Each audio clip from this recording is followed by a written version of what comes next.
Hi, this is Danny Morris. I'm going to talk to you today about a second resource that you can use in the classroom or collaborating with others. Now, the second resource that I'm showing you today is called Symbaloo. If you do not have an account, this is what Symbaloo would look like. It shows you an example of how you can add different icons to organize all of your internet resources. Now, this is a great way for me to keep myself organized, and it's actually a way for me to make accessing apps that I have approved or web pages I have approved for students online. So I'm going to go ahead and show you what it looks like with an account. Here is something that I have already created. If you click up here on my icon, you can go ahead and see my profile. Now my profile just has my name. It doesn't have anything else on there.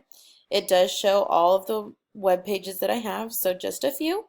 And I have 18 people who actually follow my gallery. So I'm going to go back up here to my Symbaloo. I'm going to go back up here to my Symbaloo gallery. This is my Miss Morris. That's my name. This is my personal Symbaloo.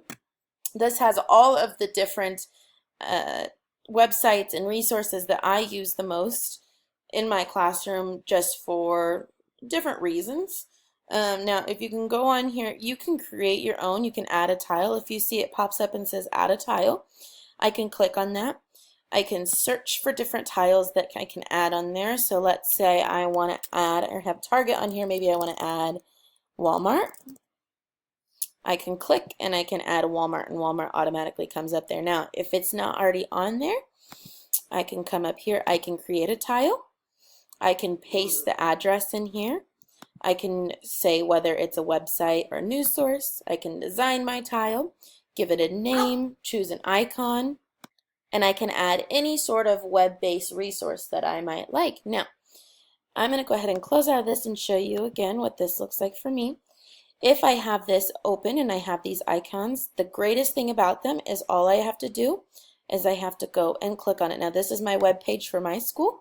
I can click on it. It pops up. Gotta let it load just a second. And here, this is the Blue Valley District, which I work in, and you can go ahead and go right to the web page. If I want to close out of it up at the top, I can click on another resource. Let's say I want to use FunBrain for my students.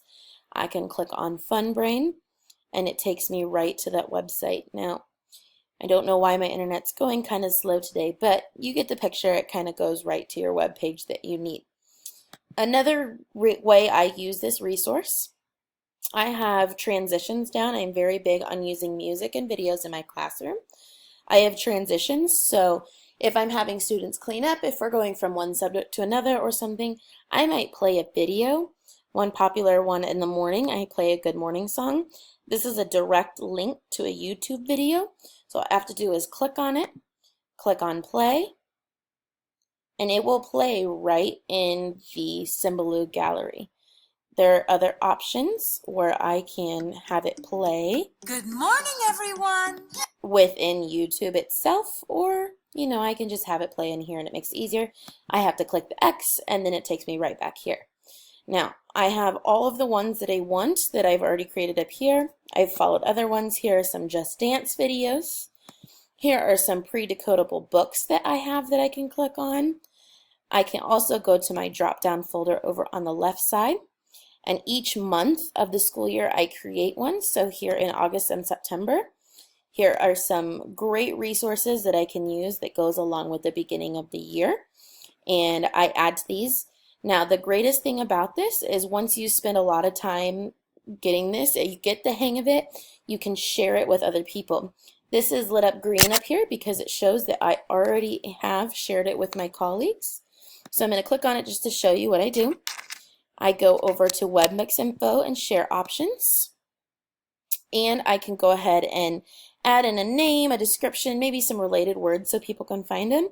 And you can just copy the link and you can share it for email. You can share it on Twitter, Facebook, or you can even share it in Google Classroom.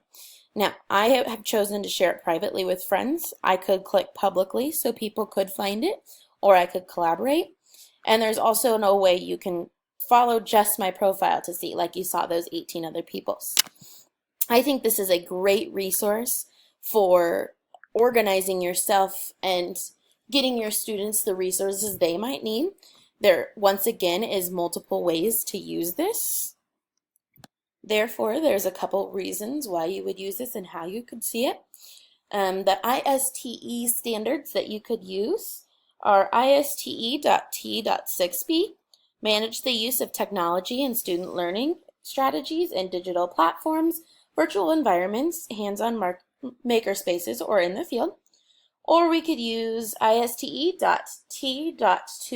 which is advocate for equitable access to educational technology, digital content, and learning opportunities to meet the diverse needs of all students. I really hope that you enjoy this resource and that you'll take the time to go and use it in your own room. I promise you it'll help you with organizing your space. It can also help you to get those icons for your students. It can be used for students, co-workers, parents, anything that you need. And you can easily set it up through here and on the website. One thing I didn't mention is that this is free. It is something that is easy to get, and it is something that I think would be very interesting to use in all levels of education. Thank you. Have a nice day.